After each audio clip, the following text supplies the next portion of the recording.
बिस्मिल्लाहिर्रहमानिर्रहीम। अस्सलाम वालेकुम स्टूडेंट्स, उम्मीद करता हूँ आप लोग सब खैरियत से होंगे। आज हमने चैप्टर नंबर 4 का एक important topic banking of roads उसको डिस्कस करना है प्यारे बच्चों। बैंकिंग ऑफ रोड क्या होता है?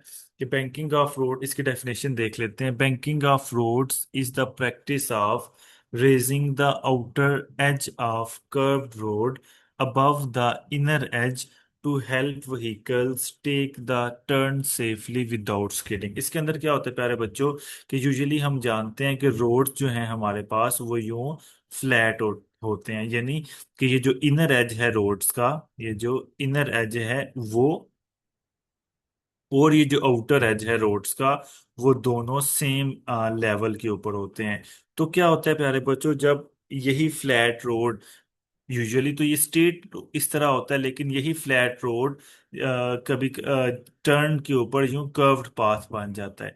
तो क्या होता है, जब व्हीकल इस कर्व्ड पाथ में से गुजरती है तो उसको एक तो अपनी स्पीड जो है वो स्लो डाउन करनी पड़ती है ताकि वो यहाँ से सेफली गुजर जाए, और दूसरा अगर वो अपनी स्पीड स्लो ना करे और वो उसी वेलोसिटी के साथ यहाँ से पास ऑन कर जाए तो उसके टर्न ओवर होने का खतरा भी होता है, उसके टर्न ओवर होने का खतरा होता है। तो क्या होता है कि इस पॉइंट के ऊपर आके जब वो हाई वेलोसिटी के साथ मूव कर रही होती है तो जो friction between tyres and road होती है, friction between tyres and road होती है, वो उसको इस कर्व्ड पाथ में मूव करने के लिए जो सेंट्रीपिटल फोर्स रिक्वायर्ड है वो प्रोवाइड नहीं कर पाते। ठीक है, सेंट्रीपिटल फोर्स क्यों रिक्वायर्ड है ये देखें। यहाँ पे एक कर्व्ड पाथ बन रहा है ना, और हम जानते हैं कि ये जो कर्व्ड पाथ है ये किसी ना किसी सर्कल का हिस्सा होता है जिसका सेंटर ये फॉर एग्जांपल ओ है, और सर्कुलर कोई ऑब्जेक्ट जब सर्कल में मूव करता है तो हम जानते हैं उसको मूव करने के लिए सेंट्रीपिटल फोर्स की जरूरत पड़ती है। तो इस कर्व पाथ के ऊपर जो सेंट्रीपिटल फोर्स रिक्वायर्ड होती है, तो वो जो टायर्स और रोड के दरमियान फ्रिक्शन है प्यारे बच्चों, वो ये सेंट्रीपिटल फोर्स प्रोवाइड नहीं कर पाती। तो जिसकी वजह से जो ऑब्जेक्ट्स या व्हीकल्स जो हैं वो यूं टर्न ओवर कर जाती हैं। तो इसका सलूशन क्या हमने निकाला? इसका सलूशन है ये बैंकिंग ऑफ रोड, जिसके अंदर हम क्या करते हैं, फॉर एग्जांपल पहले ये फ्लैट रोड है आपके पास इस तरह से, तो हम क्या करते हैं, इस फ्लैट रोड का ये जो आउटर एज है, इसको, इस आउटर एज को किसी हाइट एच के साथ यूं रेस कर देते हैं, और आउटर एज को रेस कर देते हैं और इनर एज उसी पॉइंट पे रहता है, और रोड आपके पास उसकी उसका जो आउटर एंड इनर एज है वो आपके पास यूं इस डायरेक्शन में इंक्लाइंड बन जाता है, जिसका inclination angle some angle theta होता है। ठीक है, तो ये जो इंक्लिनेशन ऑफ रोड है, this is actually called the banking of road. ये इंक्लिनेशन बहुत ज्यादा हेल्प करती है जो व्हीकल्स हैं उनको कर्व्ड पाथ के ऊपर सेफली टर्न करने में। ठीक है, तो ये कर्व्ड पाथ के ऊपर सेफली टर्न करने में कैसे हेल्प करती हैं इनको हम डिटेल से देखते हैं। ये रिमेनिंग इंफॉर्मेशन हम यहाँ पे पढ़ते हैं। तो क्या कह रहे हैं डेफिनेशन के बाद, वाई आर रोड्स बैंक्ड, के रोड्स को बैंक्ड यानी कि यूं इनके आउटर एज को उठाया क्यों जाता है। ठीक है, तो क्या कह रहे हैं, when a vehicle moves around a curve, जब कोई व्हीकल यूं कर्व के अराउंड मूव करती है, it needs a centripetal force toward the centre of the circular path. तो इसको इस कर्व्ड पाथ के ऊपर मूव करने के लिए सेंट्रीपिटल फोर्स रिक्वायर्ड होती है जिसकी direction toward the centre of a circle होती है। If the road is flat, अगर ये रोड ये बिल्कुल सीधा हो, फ्लैट हो, दोनों एजेस सेम लेवल पे हो, the tyres alone provide this force through the friction. तो ये जो टायर्स हैं ये सेंट्रीपिटल फोर्स प्रोवाइड कर रहे होते हैं फ्रिक्शन की वजह से। तो क्या होता है, नॉर्मल स्पीड के ऊपर तो वो व्हीकल्स बड़े सेफली यहाँ से टर्न कर जाती हैं। क्यों? क्योंकि हम जानते हैं जब ऑब्जेक्ट्स की स्पीड स्लो होती है तो उनको सेंट्रीपिटल फोर्स भी कम रिक्वायर्ड होती है सर्कुलर पाथ में मूव करने के लिए, और जब सेंट्रीपिटल फोर्स जब किसी ऑब्जेक्ट की स्पीड भी ज्यादा होगी तो उसको सर्कुलर पाथ में मूव करने के लिए ज्यादा सेंट्रीपिटल फोर्स भी रिक्वायर्ड होती है। तो सो एट हाई स्पीड फ्रिक्शन में नॉट बी इनफ। तो जो हाई स्पीड के ऊपर हाई सेंट्रीपिटल फोर्स रिक्वायर्ड है, तो टायर्स और रोड के दरमियान जो फ्रिक्शन है वो इस सेंट्रीपिटल फोर्स को प्रोवाइड नहीं कर पाते। तो क्या होता है, द व्हीकल में स्किड ओवर, व्हीकल्स स्किड कर जाती हैं, स्लिप कर जाती हैं, आर ओवरटर्न, या वो ओवरटर्न उलट हो जाती हैं, ठीक है, उलट जाती हैं। तो क्या होता है, फिर इसका सोल्यूशन हमने बैंकिंग ऑफ रोड, उसका आउटर एज को रेज करके निकाला। आपने डेली लाइफ में भी देखा होगा, आप कभी जीटी रोड वगैरह पे मूव किए हों या मोटरवे पे मूव किए हों जहाँ पे बिल्कुल शार्प टर्न आए, तो आपने देखा होगा अगर उस रोड को किसी इंजीनियर ने डिजाइन किया हो, तो उस रोड का जो बाहर वाला किनारा होता है, यानी कि ड्राइवर साइड होती है, स्पेशली पाकिस्तान की बात की जाए, तो ड्राइवर साइड वाला किनारा ऊपर की तरफ उठा हुआ होगा, which is the banking of road, जो बैंकिंग ऑफ रोड हुआ हुआ है, ठीक है। तो ये एक फ्लैट रोड के ऊपर आपको एक डायग्राम दिखाई हुई है, जिसके अंदर ये व्हीकल है आपके पास जो कि मूव कर रही है इस फ्लैट कर्व्ड पाथ के ऊपर। जिस व्हीकल का क्या होता है नॉर्मली, ये फॉर एग्जांपल यूँ आपके पास फ्लैट रोड है ना, ये इसके ऊपर ये व्हीकल मूव कर रही है। हम जानते हैं कि ऑब्जेक्ट या व्हीकल का वेट यूं vertically, always vertically downward act कर रहा होता है, और ये रोड के ऊपर टायर्स के जरिए एक्शन होता है। तो न्यूटन थर्ड लॉ के अकॉर्डिंग रोड भी व्हीकल के ऊपर रिएक्शन परफॉर्म करता है, यानी कि इसके ऊपर equal and opposite normal force apply करता है, और नॉर्मल फोर्स का सरफेस ऑफ व्हीकल के साथ 90 डिग्री एंगल बनता है, और ये दोनों फोर्सेस अपोजिट एंड इक्वल हैं, तो ये दोनों एक दूसरे को बैलेंस कर रही होती हैं, ठीक है। तो ये दोनों फोर्सेस एक दूसरे को कैंसिल आउट कर देती हैं, और ओनली फोर्स जो बचती है सेंट्रीपिटल फोर्स प्रोवाइड करने के लिए, वो रोड और टायर के दरमियान ये फ्रिक्शनल फोर्स बचती है, ठीक है। तो यही फ्रिक्शनल फोर्स जो है वो सेंट्रीपिटल फोर्स प्रोवाइड कर रही होती है एट लो स्पीड। तो हाई स्पीड के ऊपर ये इतनी इनफ नहीं होती कि व्हीकल्स को सेफली टर्न कर सके। तो उस स्किडिंग से और ओवर टर्निंग से बचने के लिए हम क्या करते हैं, अपने रोड्स को बैंक कर देते हैं, यानी कि इस एंगल थीटा के जरिए हम एंगल थीटा के साथ हम उनको इंक्लाइन कर देते हैं, ठीक है। ये इसका आउटर एज है, आउटर एज है, this is the outer as, this is the outer as and this is the inner as. तो आउटर एज को हमने कुछ हाइट एच दी हुई है, यानी कि उसको सम एंगल थीटा के साथ रेस किया हुआ है।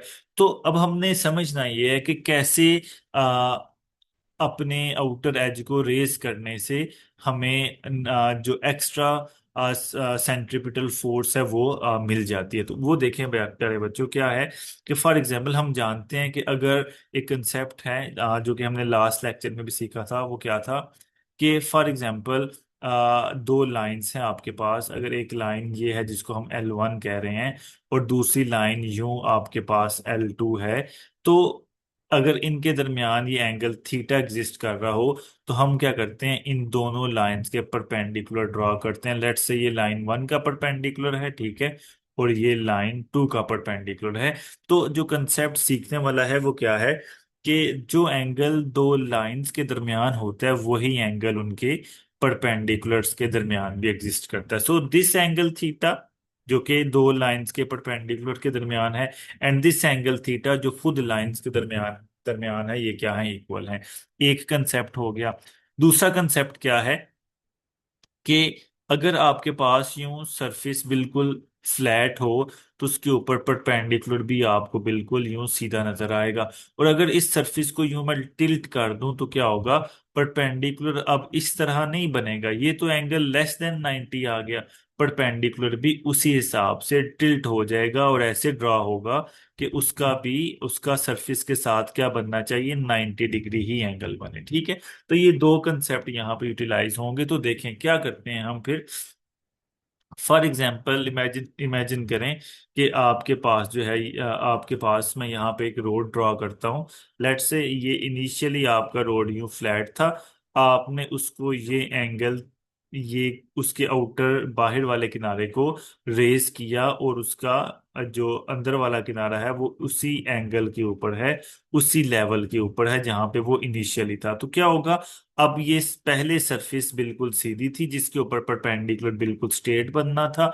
अब सरफेस क्या हो गई है, टिल्ट हो गई है। तो इसके पहले जो व्हीकल थी वो भी बिल्कुल यूं सीधी आपको खड़ी नजर आएगी, लेकिन अब जब ये रोड टिल्ट हो जाएगा तो व्हीकल भी आपको यूं टिल्ट हुई हुई नजर आएगी। एक चीज फिर क्या है, हम जानते हैं कि ऑब्जेक्ट का वेट तो ऑलवेज वर्टिकली डाउनवर्ड एक्ट कर रहा होता है एम जी के साथ।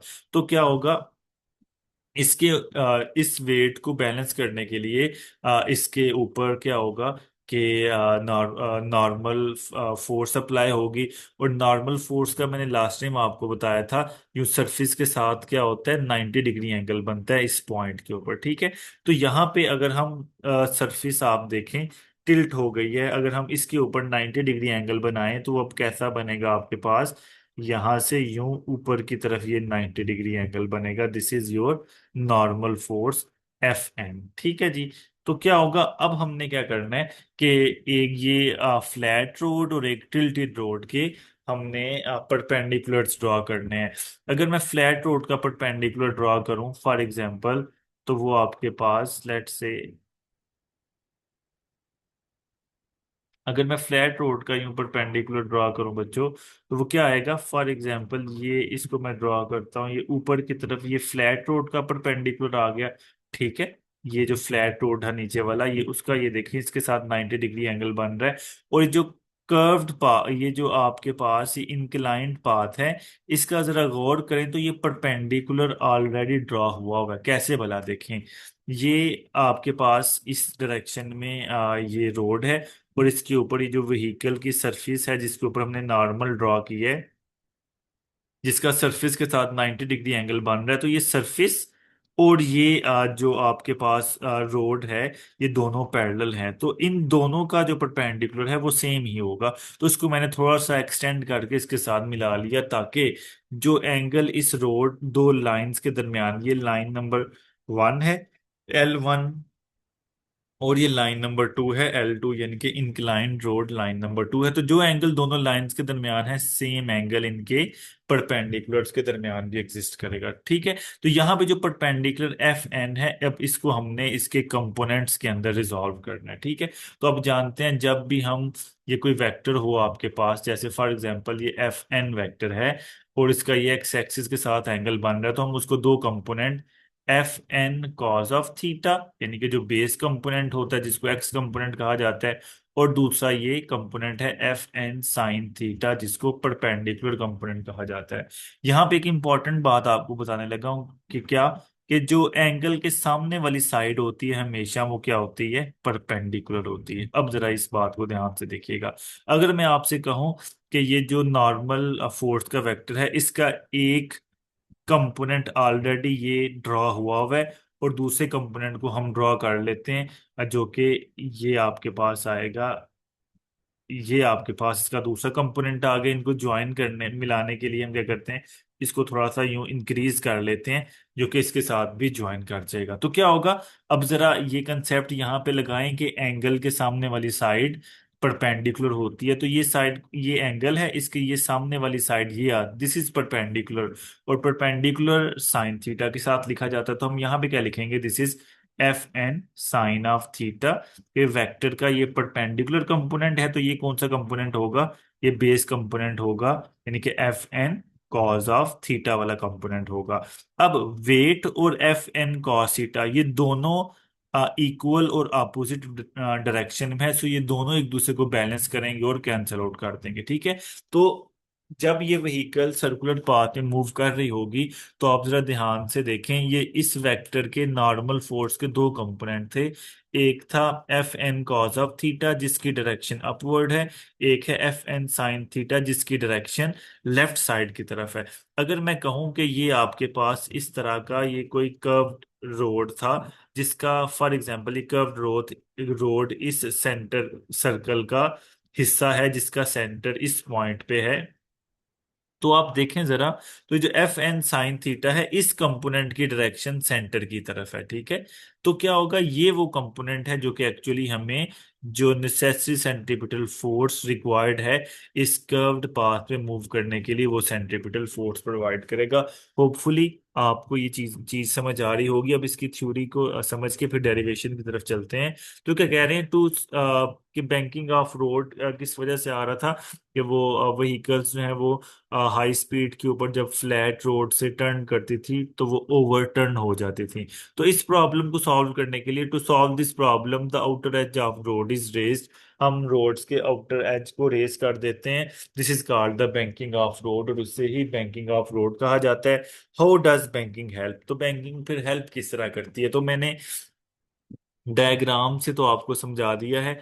अब काया इसको थ्योरी से पढ़ लेते हैं। When the road is banked, कि जब रोड को बेंक कर दिया जाता है, the normal reaction n from the road is tilted, तो ये जो नॉर्मल रिएक्शन होता है ये क्या हो जाता है, टिल्ट हो जाता है। फ्लैट रोड पे मैंने दिखाया ये बिल्कुल ऊपर की तरफ होता है, लेकिन यहाँ पे जब ये बेंक्ड कर दिया जाता है रोड को तो ये भी टिल्ट हो जाता है। A part of this force act toward the centre of the curve, तो इस फोर्स का कुछ हिस्सा f N sine theta centre की तरफ एक्ट कर रहा होता है। दिस हॉरिजॉन्टल कंपोनेंट, ये कौन सा कंपोनेंट होता है, this horizontal component provides the centripetal force needed to the vehicle, तो ये यहाँ पे जो कंपोनेंट है फोर्स का ये आपको सेंट्रीपिटल फोर्स प्रोवाइड कर रहा होता है जो कि इसको रिक्वायर्ड होती है इस कर्व्ड पाथ पे मूव करने के लिए। Therefore the vehicles can safely turn the curve even at high speed, तो इसकी वजह से जो व्हीकल्स हैं वो फिर ज्यादा हाई स्पीड के साथ टर्न कर जाती हैं। अब थ्योरी की तरफ अगर आए आए तो डायग्राम आपको समझा दी है मैंने।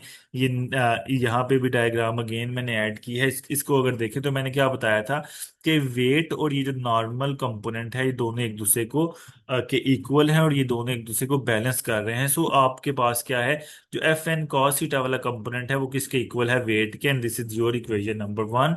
और कौन सा कंपोनेंट है जो कि सेंट्रीपिटल फोर्स प्रोवाइड कर रहा है, तो वो ये एफ एन साइन थीटा वाला कंपोनेंट है। तो ये आपके पास एफ एन साइन थीटा वाला component centripetal force f c provide करेगा। यानी कि आप लिख सकते हैं यहाँ पे कि F N sine of theta is equals to F C, ठीक है। तो एफ सी की वैल्यू यहाँ पे पुट की हुई है, ये लीनियर वेलोसिटी की फॉर्म में है, M V square over R, this is your equation number to.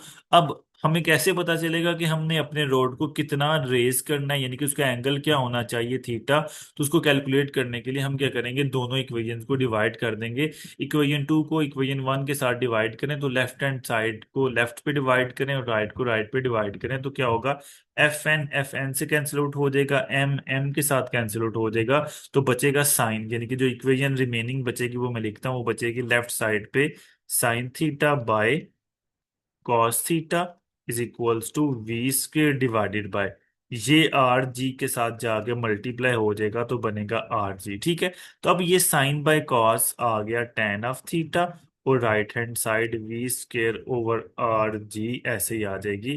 तो ये आपके पास इक्वेशन आ गई लास्ट में टेन थीटा। अब हमें एंगल फाइंड करना था ना, कैसे फाइंड करेंगे, तो थीटा यहाँ पे अलग करेंगे तो टेन राइट साइड पे जाके टेन इनवर्स हो जाएगा, तो आपके पास जो एंगल है वो ये theta is equal to tan inverse of V square over R G निकल के आ जाएगा, ठीक है। तो इस इक्वेशन से यहाँ पे आप टेन को उधर जाके टेन इनवर्स करवाएं, ठीक है। तो ये पता चलेगा आपको क्या, कि आप अगर चाह रहे हैं कि हम इस कर्व्ड पाथ से for example 50 kilometre per hour की स्पीड के साथ मूव करना चाहते हैं, और अगर आपको ये कर्व्ड पाथ जिस भी सर्कल का हिस्सा है उसका रेडियस पता हो, तो ये दोनों चीजें आप अपने इस फार्मूले के अंदर पुट करें और आपको फिर वहां से पता चल जाएगा कि ये इस रोड को हमने कितना किस एंगल से रेस करना है, ठीक है।